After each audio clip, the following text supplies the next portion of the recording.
Hi, this is Nick with Nick's Electronics Store. I just want to talk a little bit about my business. I don't want to talk about my business, I want to talk about starting a business. If you're looking to start a business, this is my fifth video to try to get to even work to start a business. I had some problems with Adobe Flash. Gosh, Flash Player, I tell you. No wonder why Mac doesn't really like Flash Player. But I just had some problems. I've used my iMac for a while, so I had to go back and reinstall Flash Player.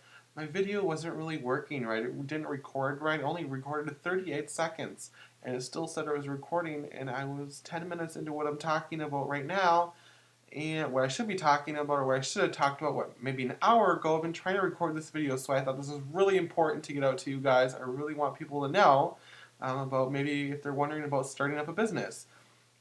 And so I've been taking all this time. I'm telling you, I've been getting really frustrated, but now hopefully this will work. I'm crossing my fingers. Okay. To start off with a successful business, you need motivation. Motivation is key to starting a business. You need that motivation to go out in the world, start a business, say, hey, I'm going to start a business. You need that motivation to just be there with you in your head.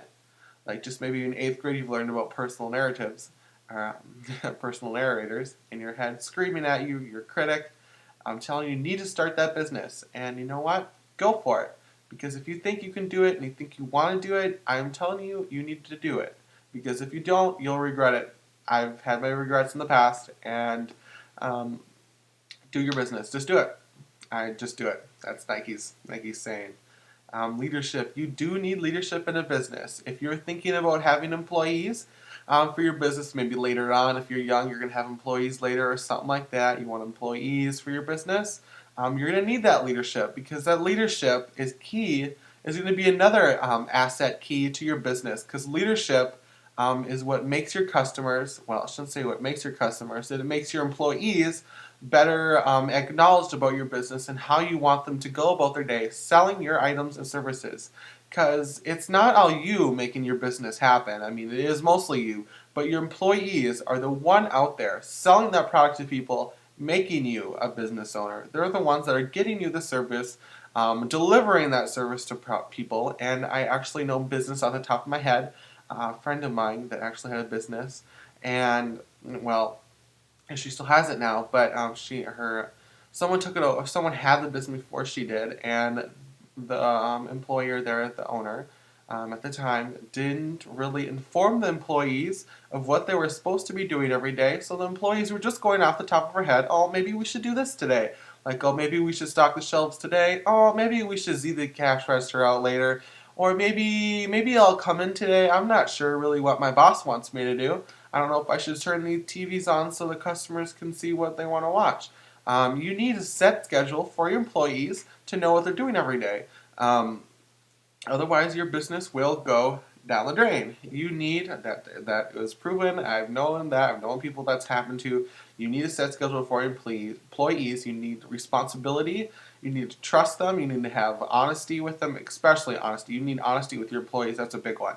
And most important, you need leadership within yourself to motivate others to do well with your business. Money. Money is a very, very big key in business. I started out with actually $2,000 with my business. I'm saying it is not enough. It is not enough at all. I wish I had $25 million to start up my business because I wish I could have a skyscraper in my backyard, but that's really not going to happen. I'm like, well, I shouldn't say it's not going to happen because I've done a lot that I say not going to happen, which I don't know if that'll happen. I'm just trying to think about that right now. I don't think my neighbors would be happy.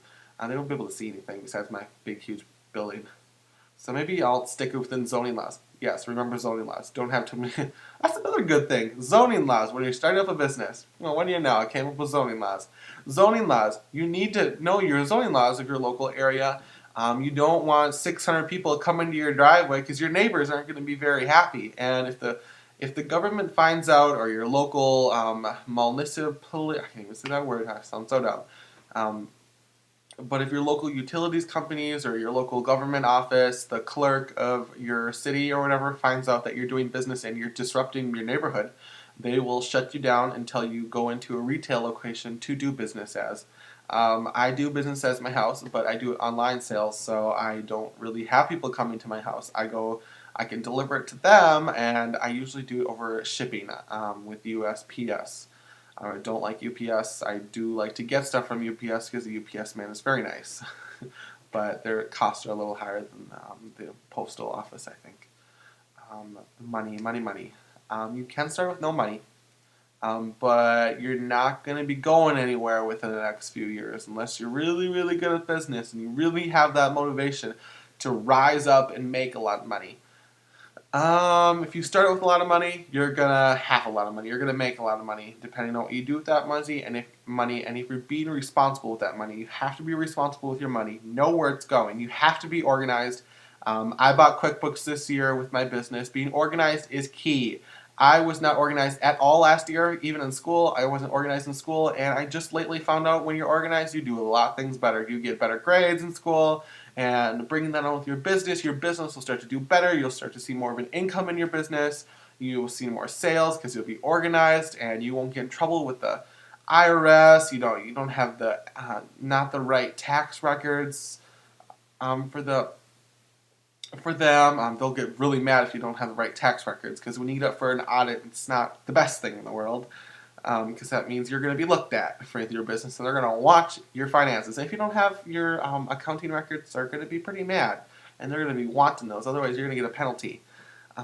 So I would recommend QuickBooks Pro. I do have QuickBooks Pro right now. You can do QuickBooks Simple Start Online, which a lot of my friends, my aunt has actually recommended that, and a couple of cousins recommended I did Simple Start Online, but I went ahead anyway and I bought QuickBooks Pro. That was the best thing in my life. I can create invoices, receipts for customers. I can have a customer database. I can create customer certificates, checks. I can create checks without having to go to the bank and write checks, which I really don't know how to do yet. I can do all my banking with QuickBooks. I can write a check to someone and print it out and give it to them without even having to touch a pen with it. Well, I can sign it if I wanted to, but I really recommend QuickBooks Pro, and if you don't have, I think that's around $300 to buy QuickBooks Pro for your business. I would recommend getting Quicken Home and Business. I think it's around $79. I also use Quicken for my personal home. I don't really have a home. Well, I do have a home, but it's not my home. I would recommend doing Quicken if you don't have the finances to buy a good service, or you can do it the old-fashioned way, open up Word. If you don't have Word, do it in Note. I'm pretty sure every computer has Note on it. So you can just, write down and make sure you're keeping track of what you sell and how much you sell and your inventory. If you have inventory, make sure all your expenses, all your fees, like you're selling something on eBay, make sure you have your PayPal fees, all of your fees, those all add up very quickly. I learned in my first year, there's so much I learned this past year about business, and you need to make sure you have that key to make things happen in your business. You need to make sure you keep those finances. Keep those finances. I stress on that because you need to keep those finances. I found it the hard way. I'm really scrunching for time. I dedicated actually tomorrow and throughout the next 3 days, I dedicated my days just for taxes. That you're welcome, IRS. I dedicated my weekend to the IRS. What a waste of time. But I have to keep my financial records accurate, and I really haven't in the past year, and it's been really catching up to me fast. And I have about 20 days to get in my taxes, and I'm really pushing the limit here. So I actually had to hire someone that my mom goes to, and she is actually bringing me to him to actually do taxes. I have no idea. I don't even know all about taxes, but I know quite a bit about them, and they're very hard. I've looked at them. I have all my forms sitting somewhere here. I wish I could show you one, but I really don't have them right here right now. And they're just really confusing. I don't even know where to put your name. It's really confusing. They say go subtract this from line 2A or 2B, subtract this amount from line 3A, and add this amount to 2A or 3B or 3D or 24D. Yeah, it's just really confusing. And you need to have really good records for that. If you get put up for an audit, they will ask for your complete printout of your records and all that stuff. All that wonderful stuff. Licenses. You will need your DBA license if you want to do business under a legal name. If you're going to do business under your name, like my name would be Nick Ressler, that would be my legal name on doing business under if you don't have a DBA. If you have a DBA, you can do it. You can do business as Nick's Electronics Store. DBA means doing business as, whatever your business name is, and you can use that on your checks, Nick's Electronics Store, your address and that stuff, and you can use it all on your credit cards, all your other stuff. Just doing business as. I'd recommend that because that's your business name, and I'm pretty sure you're going to want a business name. You're going to need your seller's permit. Seller's permit, I found that I needed with the Wisconsin Revenue Service. I signed up for it. I think it was like $30 to get that, and every 3 years you need to pay for that. So make sure you do that. And what that does is gives you a permit to sell things and collect sales tax, which you're going to need to turn in that sales tax you collect to the government on December 31st every year. I'm just really pointing that out. December 31st. If you're going to write that down right now. If December 31st, you need your sales tax. I've learned that the hard way. I actually didn't turn mine in.